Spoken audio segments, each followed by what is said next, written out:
Continuamos con el tema número 4, concepciones de la ética.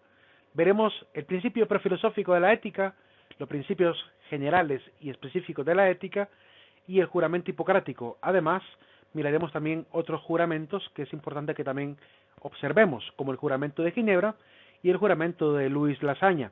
Aunque están enfocados para el lado de la medicina, corresponde también entender que guardado en estos juramentos está básicamente los principios generales de todo profesional. Terminaremos con el estudio de Sofonías, capítulo 3, versículo del 9 al 20. El tema primero que veremos es la continuación de los temas virtuales, que sería el tema 6, el principio prefilosófico de la ética. Vamos a analizar cómo era la ética antes de que aparecieran los primeros moralistas en la filosofía antigua. Hay que decir que primero, en la antigüedad, en la era clásica, ya habían muchas formas en las que se utilizaba el término moral. El carácter moral para el hombre de la antigüedad no era hasta la sepultura, se construye o se corrompe, es algo que vamos haciendo cada día. De hecho, Sócrates va a llegar a decir más adelante, somos lo que hacemos cada día, porque cada día determinará, ¿verdad?, si soy bueno o soy malo. Y desde el punto de vista ya cristiano diríamos de que cada día es determinante. Si en un día viví la santidad, en otro día puedo convertirme en un pecador, y eso es determinante obviamente para el tema de la salvación. En la vida de los hombres de la antigüedad, un solo acto podía ser decisivo para determinar la cualidad moral.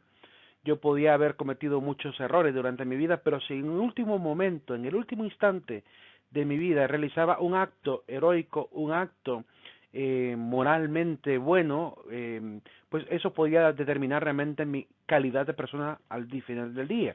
Les pongo un ejemplo antiguo y un ejemplo moderno. Un ejemplo antiguo es el caso del buen ladrón cuando está con Jesucristo en la cruz. En su último momento se arrepiente y Jesús le promete que en ese día estaría con él en el paraíso. Y un ejemplo moderno, pues, aunque sea ciencia ficción, está muy bien mencionar el caso de Tony Stark en Avengers. El tipo fue un patán durante toda la serie, sí, pero en el último momento se convirtió en el héroe, es decir, en el mártir, en el santo del grupo, por así decirlo, ¿verdad? Porque el hombre determinó al final sacrificar su vida por un bien mayor. Entonces, y como vimos, fue un proceso de madurez tremenda la que fue teniendo a lo largo de la saga. Pues de igual manera, pues sirva como ejemplo válido para hablar de lo que la humanidad está realmente diciéndonos a través de esta serie. Pero también en la antigüedad, ¿verdad? En la antigüedad se tenía en consideración que yo podía ser un malvado, pero si luchaba por mi patria, ¿verdad? Podía ser alguien realmente honorable. Y terminaba siendo considerado hasta prócer. Los actos morales no se pueden definir por la intención. Esa es la única dificultad que tenemos en la antigüedad, porque el desear el acto bueno no es suficiente. Dice una frase popular, el infierno está emperado de buenas intenciones, o este proverbio chino, la acción más pequeña es mejor que la intención más grande. Es necesario entonces que más que el deseo existan realmente las acciones. Es necesaria la distinción entre aquel que dice que es bueno y aquel que pretende serlo. Para los hombres de la antigüedad no es lo mismo actuar moralmente bien por apariencia que ser moralmente bueno por estructura, como parte de mi naturaleza, ¿verdad? Así que había una bondad por inclinación y una bondad por el deber. La bondad por inclinación nace del individuo y la bondad por el deber nace obviamente del temor a fallar socialmente. Hay personas que sin ser religiosas son buenas y personas que parecen ser religiosas y no son buenas. Evidentemente desde la antigüedad está este criterio, ¿verdad? Y hasta el día de hoy lo seguimos viendo.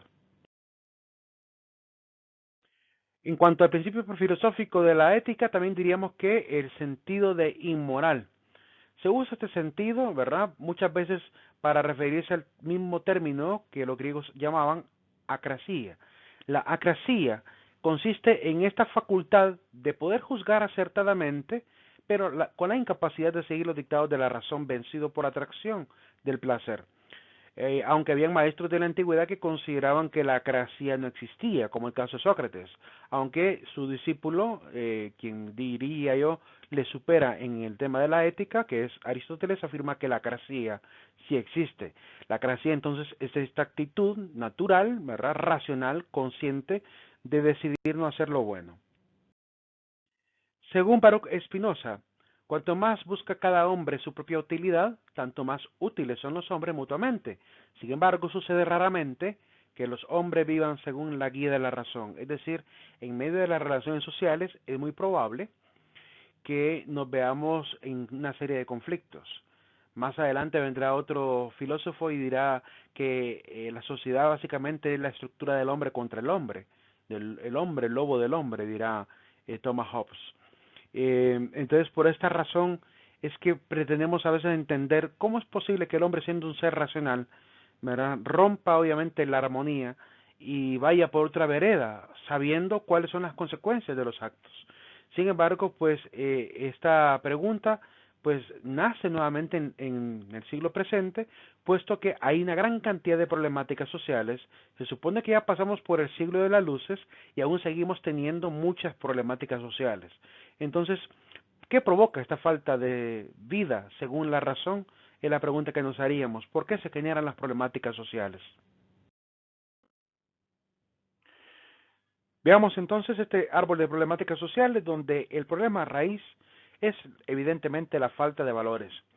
En el año 2006 nos preguntábamos en el Diplomado de Formación de Formadores y Calidad de Vida que se impartió en el campus Santa Rosa de Lima como efecto multiplicador de un diplomado pues que se dio en San Pedro Sula, y durante aproximadamente más de 30 minutos estuvimos debatiendo algunas personas de las Fuerzas Vivas de Santa Rosa de Copán sobre cuál era el problema raíz. Yo ya tenía este árbol preparado y yo les di una pista, les dije yo, consideren si no es la falta de valores.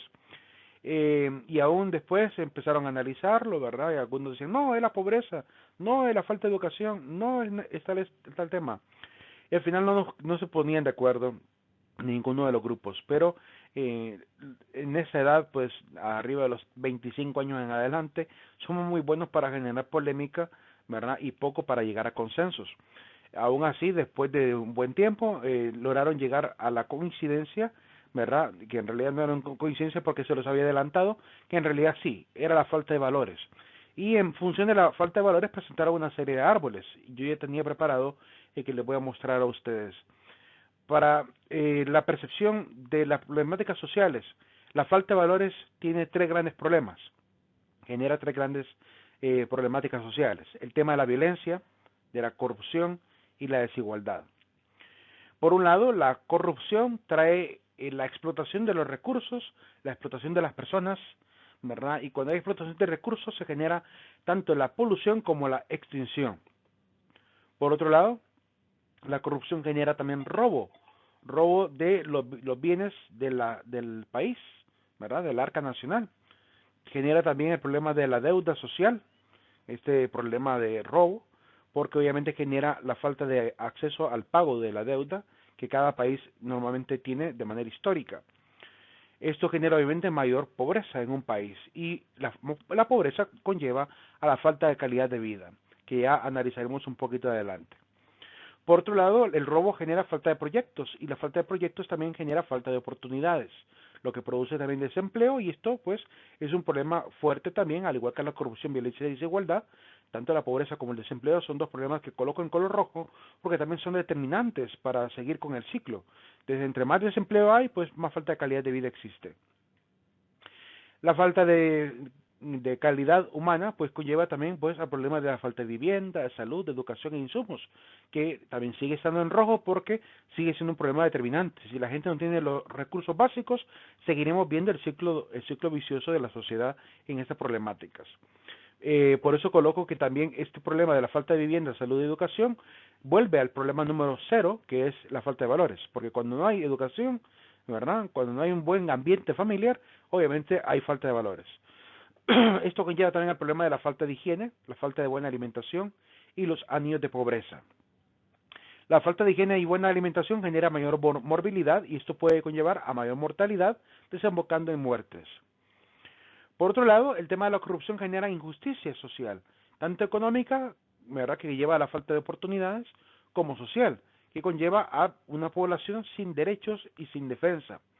Esto genera un problema que vuelve al problema de falta de oportunidades. Después vamos con el tema de la violencia, que hay violencia tanto intrafamiliar como violencia social.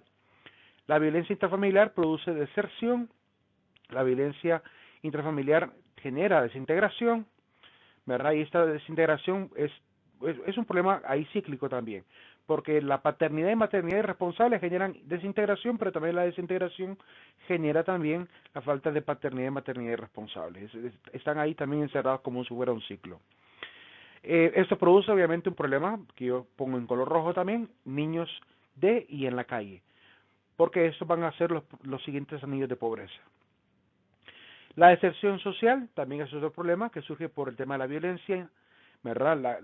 Los chicos se van del hogar porque sufren mucho, eso genera obviamente el deseo de irse completamente del país, ¿verdad? De abandonar la casa, el hogar, y eso genera dos problemas, la emigración y la inmigración, ¿verdad? Que también obviamente provoca anillos de la pobreza, sobre todo cuando son inmigrantes sin oportunidades. Por otro lado, el tema de la muerte, la cultura de la muerte se vuelve un problema nacido en la cultura de violencia social. Esto genera inseguridad, temor social y que también nos puede llevar a la migración, pero también puede la inseguridad conllevar a muertes. También hay violencia social que puede generar depresión y eso también puede llevar a la muerte. La gente a veces se suicida porque ya todo le parece un absurdo, la vida no vale. Entonces todo eso genera obviamente la pérdida de la estima también personal. La desigualdad social, ¿verdad? La desigualdad de género, son dos tipos de desigualdad que surgen también como problema de la falta de valores. La desigualdad social conlleva a la lucha de clases, donde existe obviamente la discriminación y ahí se vuelve un ciclo, ¿verdad?, de discriminación, desigualdad, discriminación, desigualdad. Si no, miren el conflicto que está generándose ahorita en Estados Unidos, ¿verdad? Hubo desigualdad en el trato a los afroamericanos, se genera violencia, se genera problemas sociales, entre diferentes clases raciales, ¿verdad? Y esto va a seguir generando discriminación y la discriminación más desigualdad todavía. Y así el problema se sigue agravando. Importante mencionar que los anillos de pobreza también terminan en la discriminación. Y también pueden terminar en las pandillas, volviendo al tema número 2 y el tema número 3. Por otro lado, tenemos la desigualdad de raza, que esto genera obviamente la desigualdad o discriminación. Y el problema de la desigualdad de género conlleva a otro problema, que es el hedonismo, una cultura ligada estrictamente al tema del placer. Y esto genera obviamente pansexualismo, que todo tiene que estar relacionado con la sexualidad, ¿verdad? Con el sexo. Por lo cual no vende un comercial si no es por medio de sexo. No vende obviamente una empresa si no muestra cuerpos, ¿verdad? Semidesnudos, sino de dónde creen que salen las famosas edecanes. Las edecanes están para ello, ¿verdad? Para servir obviamente a la idea placentera de los clientes de comprar un aceite para carro, ¿verdad? Viendo chicas con trajes pegados. Entonces, obviamente todo eso está ligado obviamente a este tema del hedonismo y el pansexualismo. Y eso genera obviamente el problema del machismo, pero también el problema del embrismo, porque por un lado, el pansexualismo ha conllevado a que los hombres se vuelvan cada vez más, se puede decir, machistas, ¿verdad? Y como reacción aparece el embrismo que estamos viendo en algunos grupos radicales de corte feminista. Y ambos, pues, tanto el machismo como el embrismo, podemos verlos como trastornos, ¿verdad? Y también como efectos del desenfreno sexual. Estos trastornos y desenfreno sexual terminan normalmente en temas de violación, en temas de prostitución, en temas de infección de transmisión sexual, ¿verdad? Que obviamente conlleva al problema también la prostitución y violación, al problema de la discriminación. Y obviamente las ITS al tema de muerte. Este es más o menos el árbol de problemáticas sociales, ¿verdad? En realidad podrían haber muchos más problemas que no estoy incluyendo, pero al menos son los que he considerado, ¿verdad? Quizás falten mucho más y que de repente haya que ubicar por algún lado. Así que los problemas sociales devienen de una gran cantidad de acciones humanas.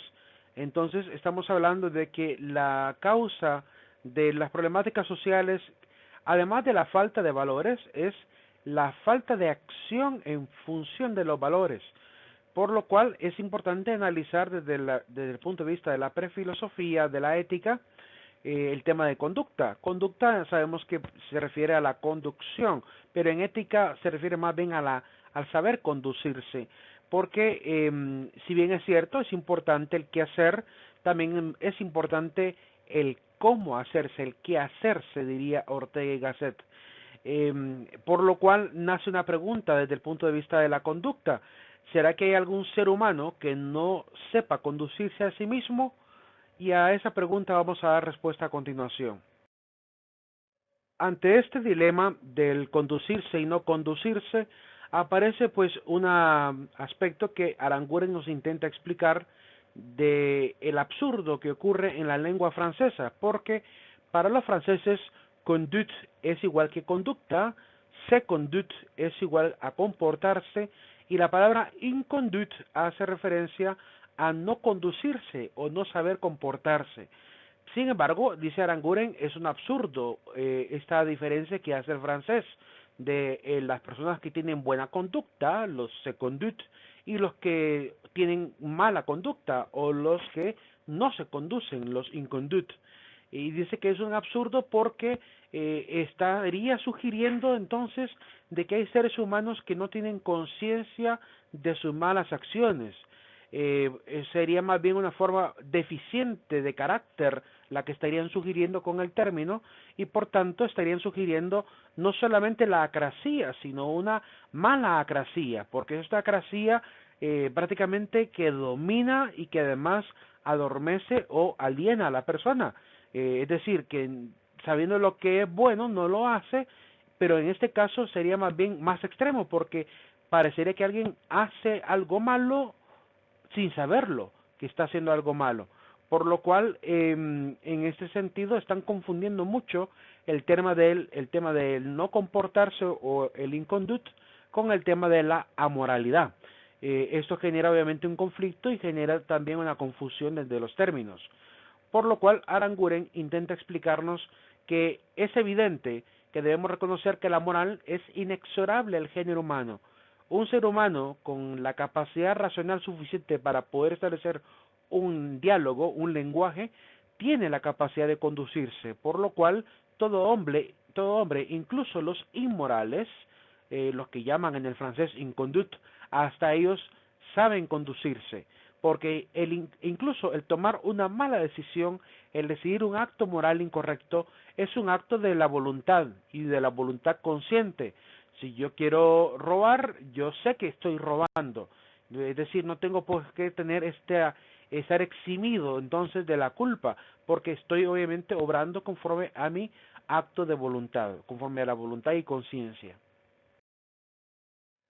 Así que aunque los franceses utilicen el inconduct y el seconduct para diferenciar la gente que se controla o se comporta y la gente que no se comporta correctamente, hay que decir que Cicerón va más allá, porque él establece que el ethos es la forma de conducirse en la vida, por lo cual el ethos no es simplemente guiarse por una tradición, la costumbre del pueblo, sino que estoy convencido, plenamente guiado por la razón.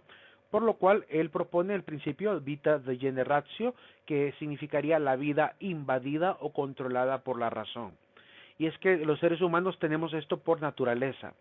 Aunque es evidente, y él también lo alude, es evidente que hay gente que vive la vida, como dicen también los franceses, como un se laisser aller, ¿verdad? Como una persona que se deja ir nada más, una persona que vive como que la vida no lo lleva hacia ningún horizonte, que vive la vida de manera fortuita, de manera sin planificar, sin ningún plan de vida personal, y que por tanto, aunque tiene la capacidad racional de elegir los actos buenos y malos, ¿verdad? Va siguiendo nada más lo que se le va presentando en el camino, sin mayor planificación. Pero la enseñanza de la ética va en función de decirnos que debemos aprender a tener control sobre la vida. De hecho, Cicerón es el que decía que no hay mayor reino que el hombre deba conquistar que el de su propia conciencia. Así que el ser humano tiene que aprender a guiar ese yo, y lo guiamos a través de diferentes colaboradores.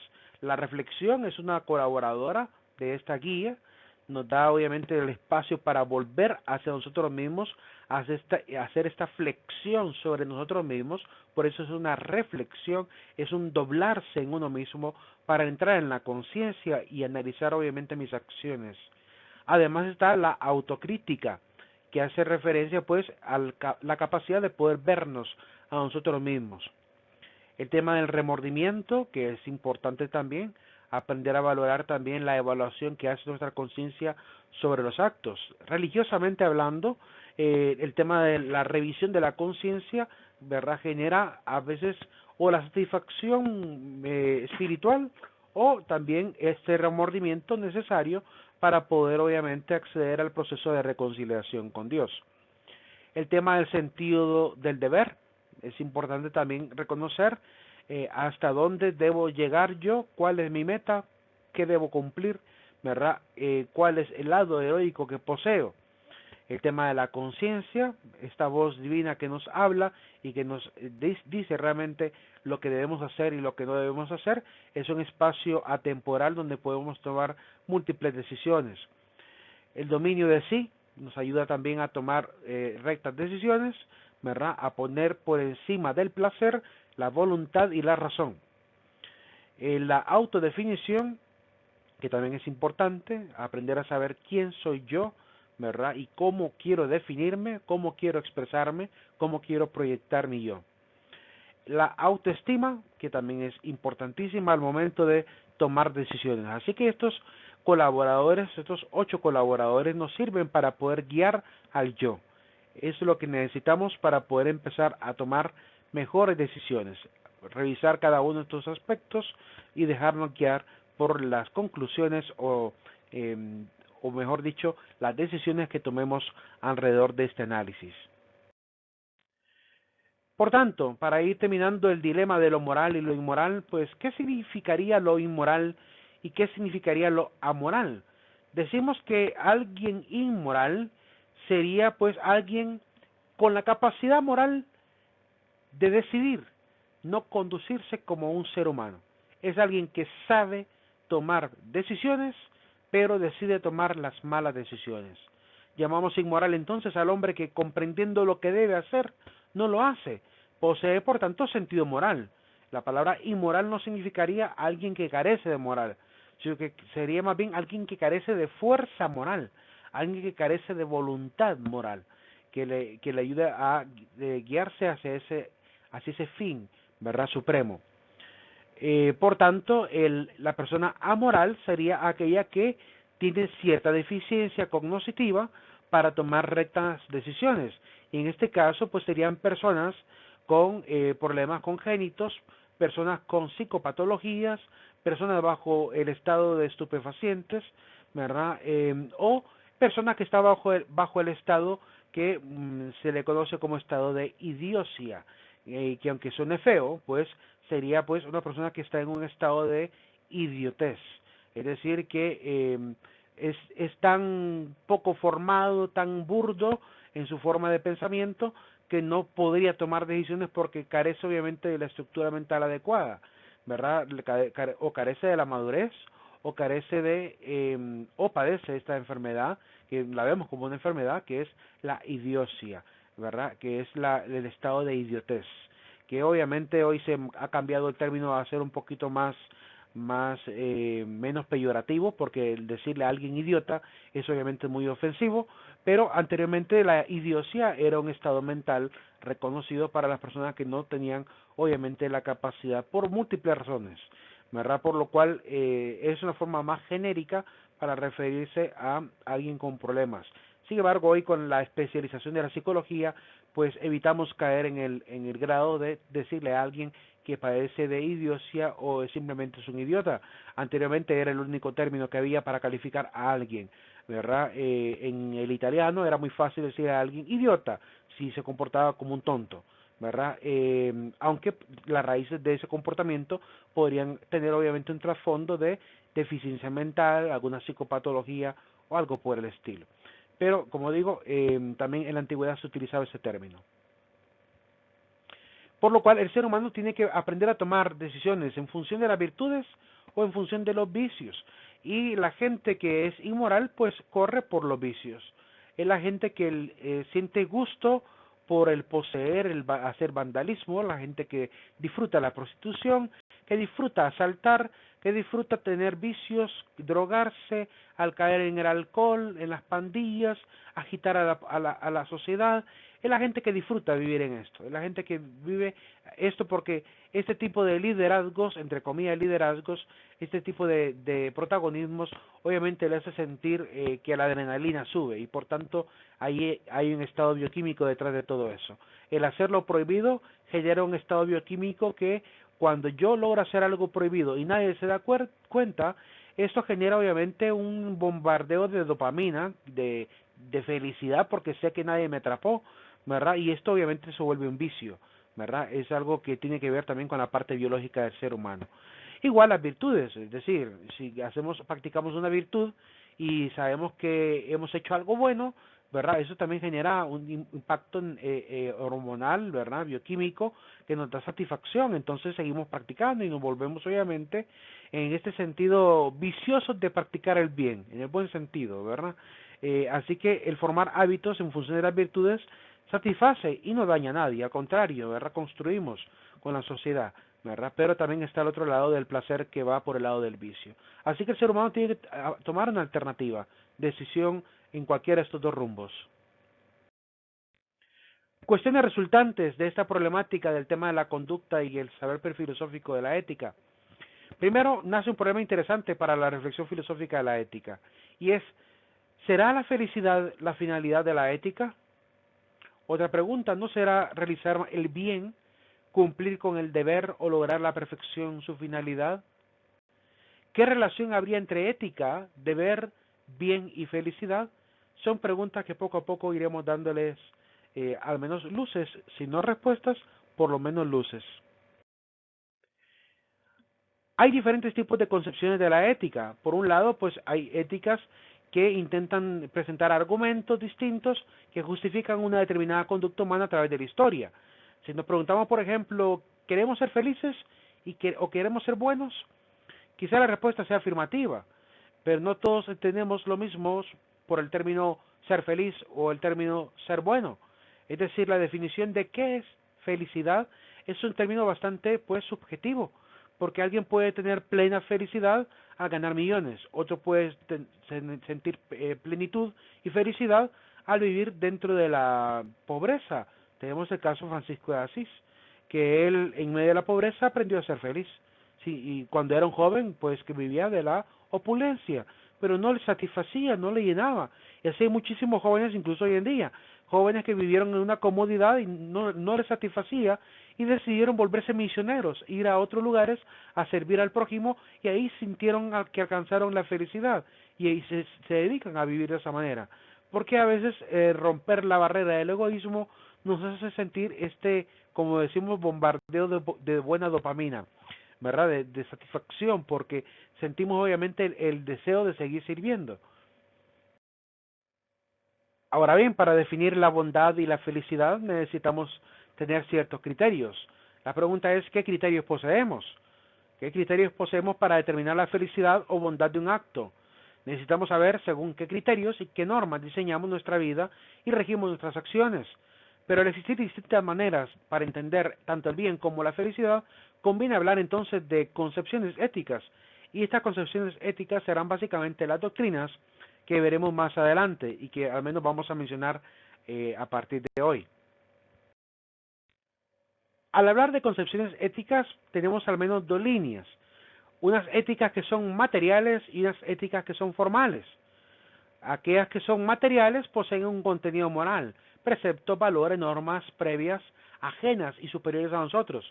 Es decir, es alguien que cree que la normativa, el valor, es algo que es preexistente a mi yo y por tanto no depende de mí, sino que depende de agentes exteriores. En este caso podríamos hablar del Estado, podríamos hablar de la religión o de Dios. Entonces, en este caso, la ética material afirma que hay un contenido moral que es ajeno a mí, mientras que las éticas formales creen que no hay un contenido externo a mí, sino que son deberes y obligaciones que no tienen un fin último y ajeno a nosotros, ni viene por costumbre o precepto previamente existente, sino que nace con nosotros. Las éticas materiales, por un lado, parten de un fin último o un bien supremo, la búsqueda de la felicidad, como mencionaba Aristóteles, él cuando analiza por qué el hombre actúa correctamente, qué anda persiguiendo al hablar bien, que anda buscando con el trabajar arduamente, el volverse excelente en las ciencias de arte, en la política, ¿qué es lo que anda persiguiendo? Define qué es la felicidad, por lo cual él es un filósofo de la ética material, porque él establece que la felicidad es el fin último de toda acción humana. Hay quienes creen que es el placer. De hecho, vamos a ver más adelante algunas escuelas que proponen el placer como último fin. Hay quienes, como en el mundo cristiano, creemos que Dios es el último fin por el cual nos comportamos correctamente, queremos agradar a Dios, mantener esta amistad con Dios. Y hay gente que, lejos de la idea de Dios, lejos de la idea de placer y felicidad, consideran que el criterio de utilidad es lo único que se vuelve como fin último, porque es importante tener ética, porque es importante tener leyes, porque es importante tener valores para la sociedad, por lo cual lo sigo protegiendo y lo sigo viviendo, ¿verdad? Mientras que las éticas formales surgen de nosotros mismos, hemos dicho, de nuestra propia conciencia, de nuestros propios sentimientos y voluntad. Así que las éticas materiales determinan si un acto es bueno o positivo o si nos conducirán a dicho fin, ¿verdad? El que esté más cerca de este fin es un acto bueno, el que se aparta del fin es un acto malo. Mientras que en el caso de las éticas formales, nadie nos señala lo que debemos hacer, sino que somos nosotros mismos los que creamos nuestro propio código moral. Es decir, el hecho de que no haya alguien por encima de nosotros con este contenido moral no significa que nosotros no tengamos la búsqueda personal de ser correctos, de ser éticos. Las éticas materiales, por tanto, insisten en calificar los actos como buenos y como malos, malos fundados obviamente en la evaluación a partir del contenido moral, mientras que las éticas formales hacen hincapié en el tema de la libertad. Yo soy correcto, yo soy excelente, yo soy bueno por mi propia voluntad, no porque haya alguna norma que persiga más que el ser yo mismo, porque en mí mismo habita el bien y debo ser alguien bueno por naturaleza. Esa es la visión básicamente de la ética formal. De cada una de las éticas, tanto materiales como formales, hay escuelas y exponentes. Vamos a mencionar algunas. En la escuela del hedonismo, que existió desde hace mucho tiempo, ¿verdad? Desde la filosofía clásica aparecen los primeros grandes hedonistas.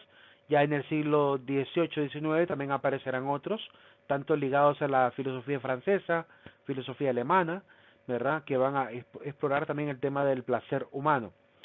Está el estoicismo, que es todo lo contrario, de la búsqueda de la sobriedad humana. Está la ética cristiana, está la ética del emotivismo, la ética del utilitarismo, que también vamos a hablar más adelante de ello con Jeremy Bentham.